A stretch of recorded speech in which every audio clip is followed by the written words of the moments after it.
Hey everyone! In today's video, we wanted to share some easy recipes that you can do at home for some fun celebratory treats. So, each of the Stepping Stones KC team members has kind of put together their own little favorite recipe for a treat that they like to make at home. I'm going to jump right in and tell you all about my treat. Today we will be making Swedish pancakes, which I am really excited about. My family has been making Swedish pancakes since I was a little kid, since before I was born, and I am so excited to share this really easy recipe with you all. So, to make our Swedish pancakes, you are going to need flour, sugar, an egg, 2 tablespoons of butter, some salt, and some milk. I have got my little mixing bowl, and I am going to start today by mixing my 1 egg with 2 cups of milk.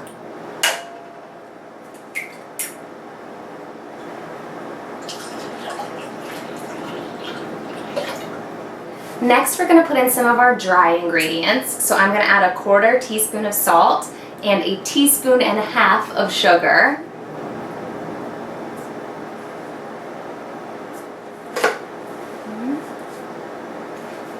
Next, I'm going to add 1¼ cups of flour. And I like to spoon this in so that it doesn't get packed too tight. I'm going to add the flour into our mixture and stir it up. Okay, you want to make sure this is all stirred together really well. Remember, we're making pancakes, so you don't want any lumps. This batter will not be as thick as regular pancakes, but once you start to see it thicken up a little bit, we're ready to add our 2 tablespoons of butter. You can go ahead and melt that in the microwave. So I'll add in my melted butter, stirring and more stirring. Okay, once your batter is all combined, you can stick this in the fridge while you heat up your pan. I am going to spray my big pan with some cooking spray so the pancakes don't stick. And I will heat up my burner. You can let that batter sit for an hour to set a little bit more, or if you're feeling a little impatient like me, it is always okay to just go ahead and make your pancakes once the burner heats up. So, I'm going to start making my pancakes here. You will notice they are a lot thinner than your classic pancakes. I can already see the edges are starting to brown a little bit. I'm going to make sure that those don't stick. You want to watch for the middle to become a little bit more solid. Once you see the middle becoming a little bit more solid, they are ready to flip. My pancakes are cooking nice and fast because they're so thin, so I've got a plate here ready to put the finished pancakes. The perfect Swedish pancake is going to be a little bit golden brown on both sides.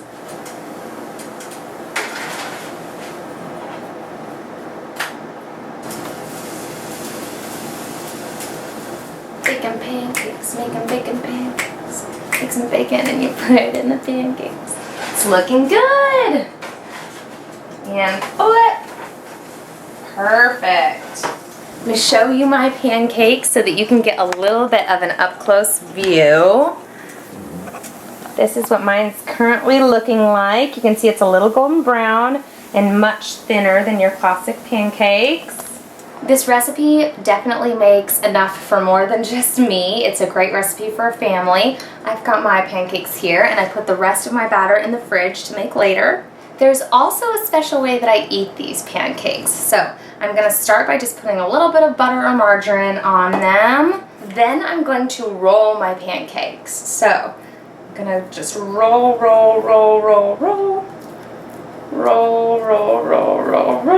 There we go. Roll. They do not have to be perfect. And last, I will pour on a little bit of syrup. And then your pancakes are ready to eat. Yay!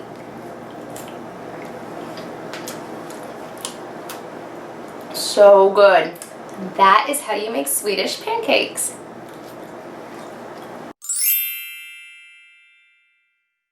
Hey guys, it's Hallie from Stepping Stones. So today we're going to be making some Oreo balls and I'm going to take you through the process.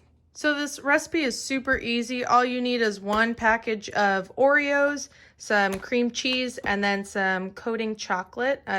This one is candy coating vanilla, but I also like to use almond bark. You can use any flavor of Oreos. I've made a lot of the original types of Oreo balls, but I thought I would branch out and try something new today and do the lemon ones. So the first thing you're going to do is you're going to get your Oreos. You are going to put them in a food processor. I've got a nice and small food processor, so this is going to take a couple of times, but you want to get them to be a fine crumb. All right, let's get it. And so once you've got all your Oreos chopped up into a nice loose powder, you are going to get your cream cheese and throw it in there. You only need one 8-ounce package.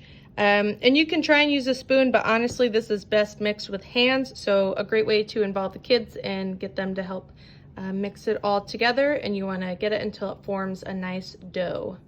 And then you mix it until it forms a dough kind of like this.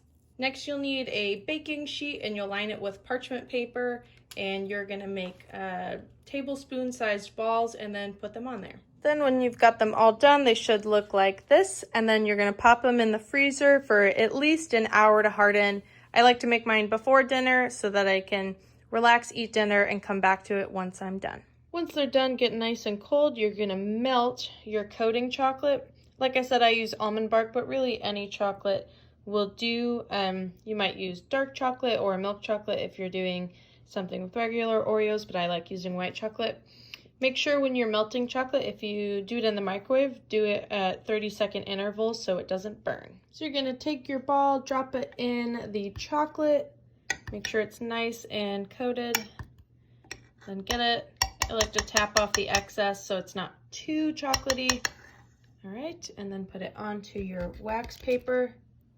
There you go. So once they're all done, you just let them sit so they dry. You'll know they'll dry because they'll be hard when you touch them.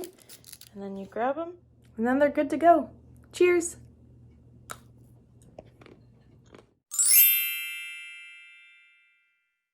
Hi there, my name is Mallory and welcome to my kitchen. Today I'll be showing you how to make a 3-minute mug brownie. For this mug brownie, you will need flour, sugar, unsweetened cocoa powder, salt, vanilla, chocolate chips if you're a chocoholic like me, 2 tablespoons of milk, 2 tablespoons of butter. Put that butter in your mug. Melt that butter in your mug. About 10 seconds should do. After my butter's melted, I'm ready for 4 tablespoons of flour, 4 tablespoons of sugar, 2 tablespoons of cocoa powder, a little bit of salt, a little bit of vanilla, and add in your milk. Don't forget chocolate chips! About a tablespoon. Let's mix it up. Microwave this gooey perfection for about 1 minute. Check it out. Still a little too gooey. Let's try 10 more seconds. Oh yeah.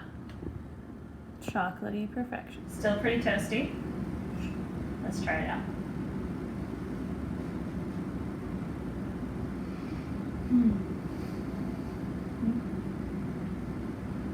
That is our 3-minute brownie. Enjoy!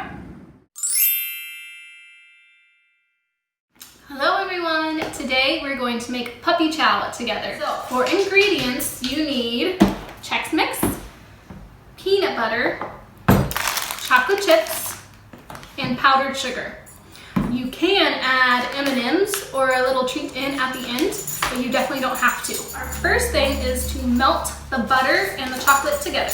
I need 1 cup of peanut butter. Okay, 1 cup peanut butter in your microwave safe bowl. And then you need 1 cup of chocolate chips. All right, now I'm ready to take it to the microwave. When you put it in the microwave, the first time around, you can start it for maybe 45 seconds. And then you'll have to stir it and restart it for 30 seconds after that so you don't burn the chocolate. All All right, let's give it another stir. See how it's coming along. Ooh, looks like the chocolate is melting.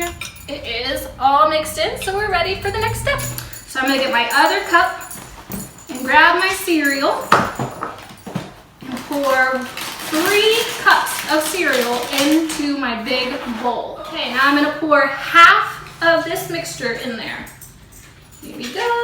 Look at all that chocolatey goodness. And grab your big spoon and give it a stir.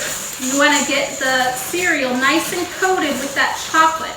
There's mine. It looks nice and mixed. And now I'm ready to add more cereal.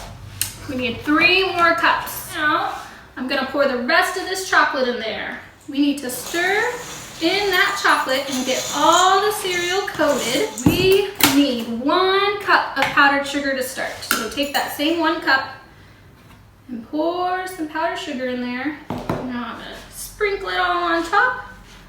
There we go. And then I'm gonna take my lid. Now I'm gonna shake it. Now that I've done my first batch of powdered sugar, I only need to add a little bit at a time until I get it to the way that I want, which is nice and coated.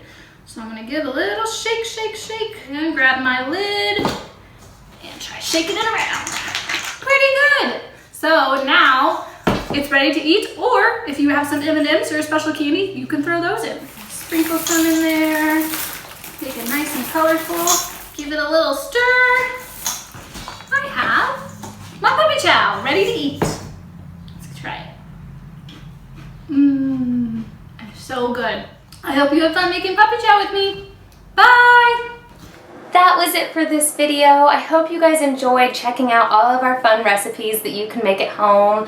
If you try these recipes, definitely send us a photo or a video. We would love to see it. You can do hashtag SteppingStonesKC at SteppingStonesKC, or you can always email us at steppingstoneskc@gmail.com.